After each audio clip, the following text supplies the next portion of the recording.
Harlequin Special Edition and HarlequinAudio present Blackberry Bay Collection, featuring More Than Neighbors, Their Christmas Baby Contract, and The Home They Built, by Shannon Stacey, performed by Tatiana Sokolov. More Than Neighbors. Chapter 1. Is that our new house, Mommy?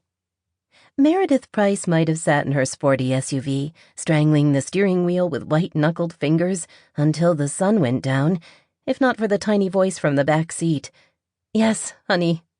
She killed the engine and unfastened her seatbelt. Knowing that was the signal they were getting out of the car, the small white dog that had been napping next to Sophie leaped between the seats and into her lap. It's small. Meredith hadn't done the math, but she was pretty sure their new home was smaller than the garage area of the 6,000-square-foot home they'd left behind. It's the perfect size for the two of us, Oscar yipped, as if to remind her there were 3 members of the Price family, and she tried to keep the fluffy Bichon Frise still long enough to clip his leash onto his collar. Be still, Oscar. I want to get out, her daughter whined. Hold on a second, Sophie. We can't open the doors until Oscar's leash is on. She heard the frustration in her voice and took a long, slow breath. Wait for me to open your door, okay? She couldn't blame either of them for being anxious to get out of the car. The road trip from California to New Hampshire had been too much for a 6-year-old and an energetic dog, even with more stops than Meredith had planned for. Flying out and paying to have the car shipped probably would have made more sense, but driving cross-country had seemed like a grand adventure at the time. It had been an adventure, all right, though grand probably wasn't the word she'd use for it. Once she'd managed to get Oscar on the leash, she stepped out of the car and set the little dog on the ground. He immediately sprinted to the grass and lifted his leg, and Meredith heard the car door slam as Sophie got out. Within seconds, her daughter's hand was tucked in hers, as they both stared at their new home. What's wrong, Mommy?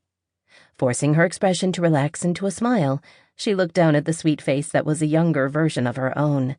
They had the same long, thick, dark blonde hair and oval faces, with noses that were just a little too small. Nothing, honey.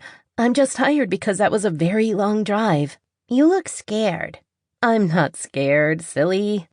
She lied to her daughter because it was easier than admitting the truth. Scared might be a strong word, but the anxiety and doubt that had been her constant companion since leaving San Diego only intensified as they walked to the front door.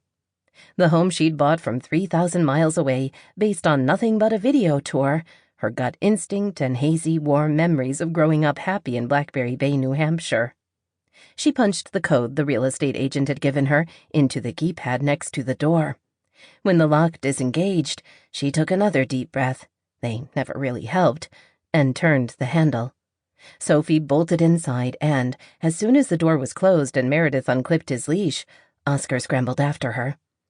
Meredith leaned against the closed door and breathed in the light scent of citrus, probably from whatever the cleaning service had used, and allowed herself to savor this moment.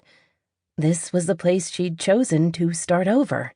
Only 4 years old, the house was a small, single-story contemporary that was totally open concept except for the 2 bedrooms on the end, with a bathroom between them. The cream walls, hardwood floors, and high-end finishes aligned perfectly with her taste. And because it was meant to be a summer getaway, it was furnished for comfort, with an overstuffed sofa and chairs in a pale blue. The previous owners hadn't wanted to deal with emptying out what had been a third home for them, so Meredith had been able to negotiate a turnkey price that included all the furnishings, right down to the comforters the owners had chosen to complement the bedroom wall colors. Though she'd brought new sheets with her. She'd had her hands full with the San Diego house, and had been happy to avoid having to choose between picking out furniture for a house 3,000 miles away or waiting until they arrived. It hadn't been all practicality on her part, though. As soon as she'd clicked on the listing, she'd been interested in the house. But it was the interior shots that had her making an offer. The existing decor was all about peace and relaxation and light, and she'd fallen in love instantly. It wouldn't be a summer getaway for her and Sophie, though.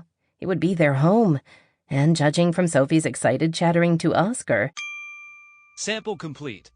Ready to continue?